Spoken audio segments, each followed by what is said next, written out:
E hoje faremos juntos uma das receitas mais fáceis de frango que existe. Aqui uma sobrecoxa de frango, sem pele, sem osso também. A quantidade, vocês que podem fazer a quantidade que vocês quiserem. Um saquinho, zip, colocar aqui dentro. E colocar aqui dentro uma colher de chá de miso, uma colher de chá rasa. Esse daqui é o miso, o wakamiso. Vocês podem utilizar o shiron miso também. Meia colher de chá de alho em pó, mas vocês podem utilizar também o alho fresco. Aí seria mais ou menos um dente ralado. Uma colher de chá rasa de açúcar, pode ser mel também. Um fio de óleo de gergelim torrado. Uma colher de chá de shoyu. Estou utilizando o shoyu normal, vocês podem utilizar o light também. E a marca que estou utilizando é da Hinomoto. Uma colher de sopa de mirim.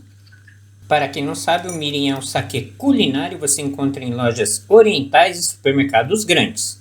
Uma colher de sopa de saquê bebida mesmo. Se vocês não tiverem, podem utilizar a cachaça, na mesma quantidade.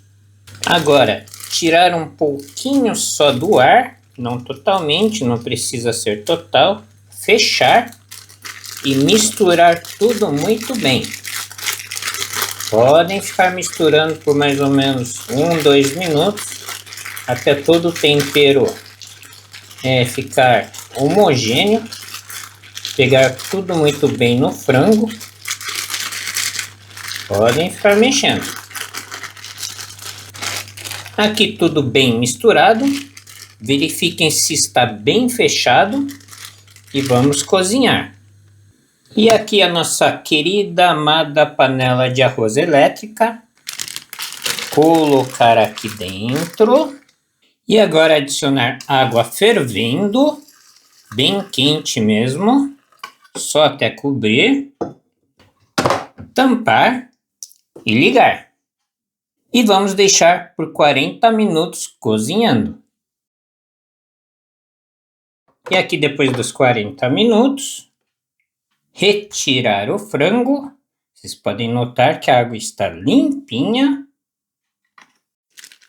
Abrir com cuidado para não se queimar. E aqui é só retirar o frango.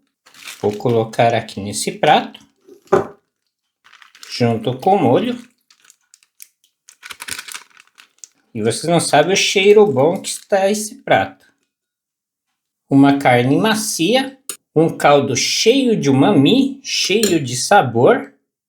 Agora só vou fatiar o frango. Vocês podem colocar assim em cima do prato, mas eu prefiro fatiar. Fica mais fácil de comer também. E olhem só como fica bem cozido. E super macia também. Um arroz japonês bem fresco. Um pouco do nosso molho no arroz, que esse caldo aqui está maravilhoso. Não podemos desperdiçar esse sabor. Agora, o frango por cima. O restante do nosso molho. Vocês podem jogar todo o molho por cima. Um pouquinho de semente de gergelim. Cebolinha a gosto. É só colocar por cima. Um pouquinho só de molho tare por cima, isso é a gosto. Uma receita saborosa, fácil, rápida e que não suja nenhuma panela.